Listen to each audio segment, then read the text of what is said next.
I recently talked about how on April 1st, 2026, the first ever 1 hour and 20 minute speedrun happened in the 96 exit category of Super Mario World, which was the first minute barrier broken in over 6 years. But today, I have even greater news. This record by Maiba has already been beaten. On April 13th, Double became the second person to achieve a 120 with a 120.49, 2 seconds faster than Maiba. Besides being the second person to achieve this monumental milestone, he broke something else in this category. On December 9th, 2017, Louis set his first 96 exit world record time of 122.21 and was the first to get a 121 in July of 2019. Since then, only 3 runners have held the 96 exit record. Louis, of course, and Maiba and oosui. With oosui being the last of those 3 to get his first 96 record back in June of 2021, this means it took almost 5 years for a new face to pop up. And also, Double is the first new record holder to appear since a 121 was achieved. So that made me think,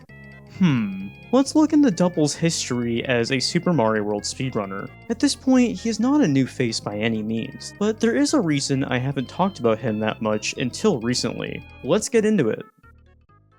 Double is one of many Japanese runners who started their journey in 2020 amidst the pandemic lockdown. By the end of the year, he put a decent bit of time into the categories 11 exit, all castles, and no Star World. But there's one that really became his specialty, and that was 11 exit, the game's fastest traditional completion. In the span of 11 months, he scooped up 10 world records between all the 11 exit variants. Peeking through all the world record histories on speedrun.com, the only other person to scoop up this many records across 11 exit has been Oil and Water, who did this across all the caped variants in only 9 months. I made a separate video on him if you want to watch. He's a completely different beast.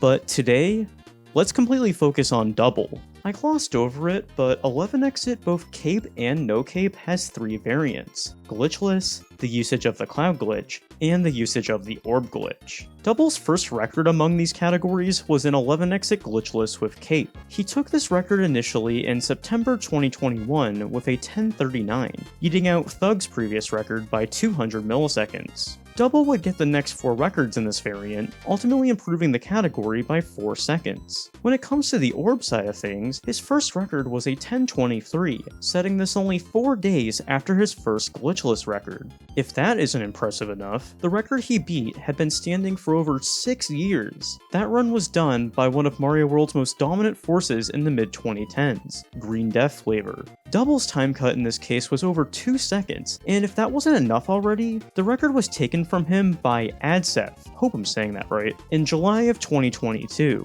and only 4 days later took it back.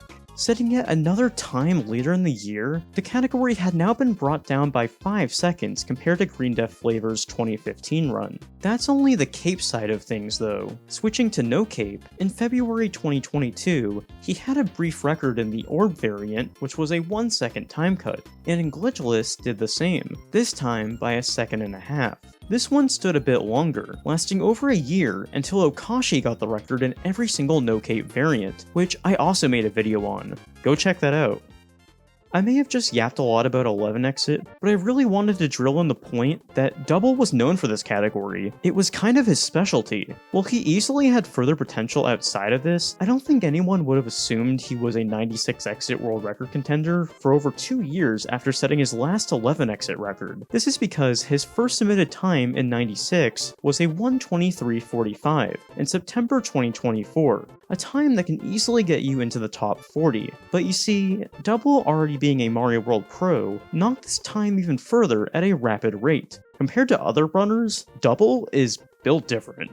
In less than 2 months, he already pushed his personal best to a 1:21.57, a time that cemented him in the top 10, chilling out in 7th place. This meant that at the time, he was still over 50 seconds away from Oosui's record. If you watched part 1 of the 120 and 96 exit saga, you should already know that this milestone was achieved through 2 new glitches, Forest Ghost House Clip and Forest of Illusion 4 Wings. In that video, I also mentioned that while Maiba's record only went for 1 of the clips, Double's 121.40 personal best got the clip both times, and Forest 4 Wings on top. He achieved this time only half a year since his first 121, getting this on April 8th, 2025. But you see, there's another thing I didn't mention in that video. Double has still been on the 96 grind, and on March 31st, a day before the first 120, got a 121.18. This bumped him to 3rd, kicking Louis out of the top 3, and at this point was a very obvious world record contender. But I seriously underestimated how soon this may be the case, because on the 13th is when he got the 120.49 I want to dive into today. Like I just said, this run has double the amount of Ghost House clips over Maiba. You see what I did there? You know, double, because his name is... Anyways. While I'm talking about this, I also want to mention another thing I failed to talk about in my last upload. The new setup being used here was pieced together by Rickyye, and he has uploaded an in-depth guide that I will link below. It is in Japanese, but a quick translation is enough to still understand. This guide gives cues of when to drop the cape feather, when to jump into the Eerie, and how to handle the final run into the cape. An in-depth setup for a really hard and precise trick like this is huge, so I can't believe it's something I glossed over previously. Double saved a solid 14 in-game seconds, or about 8 to 9 real seconds, against Maiba in the exit with the missing clip, and was 6 seconds ahead of the record at this point. In Forest 4, he was also able to execute wings a second faster. This meant that Double achieved the fade out of World 5 in under 58 minutes, which Maiba just slightly missed. What's really nice is that Double on these splits directly compares against Maiba, so we can see an entire world later after Wendy is beat that he is still in the lead by 6 seconds.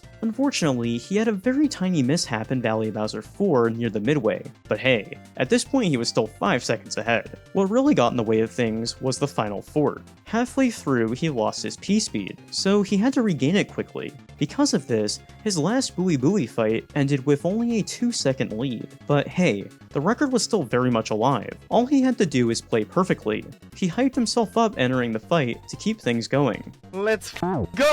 Yes! And considering I'm talking about the newest record, we all know where this is going. He didn't do the mishap that Maiba did in a previous run. Double kept himself together and ended with a 2-second improvement to the record.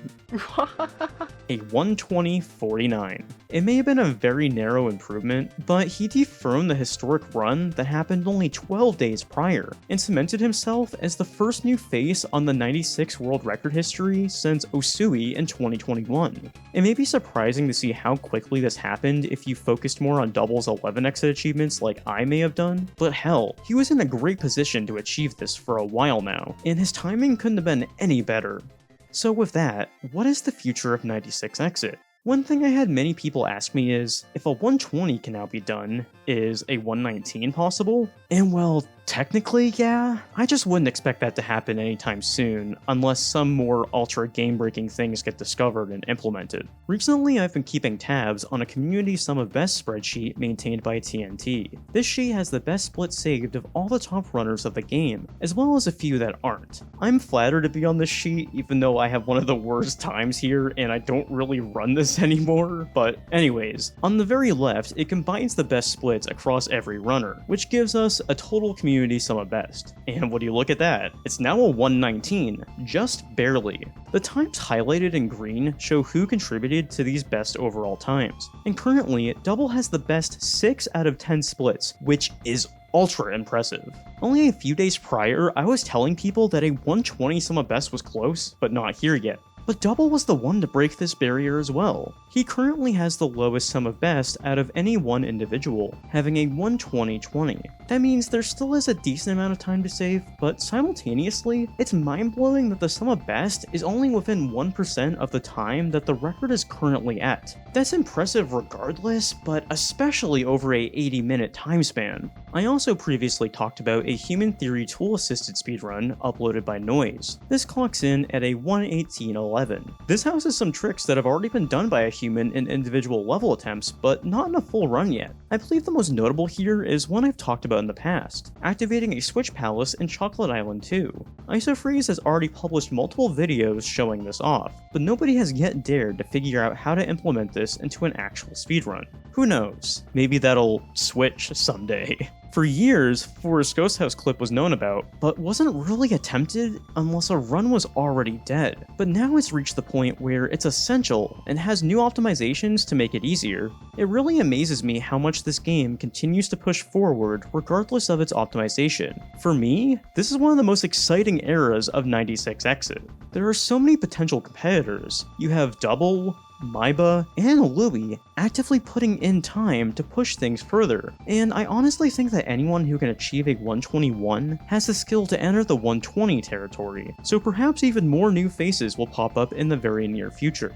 For now though, that's all I have to say. If you haven't yet watched any of the videos that I reference in this one, links will be down below. Let me know in the comments what you think the future of this run may be like, and as always, thanks for watching.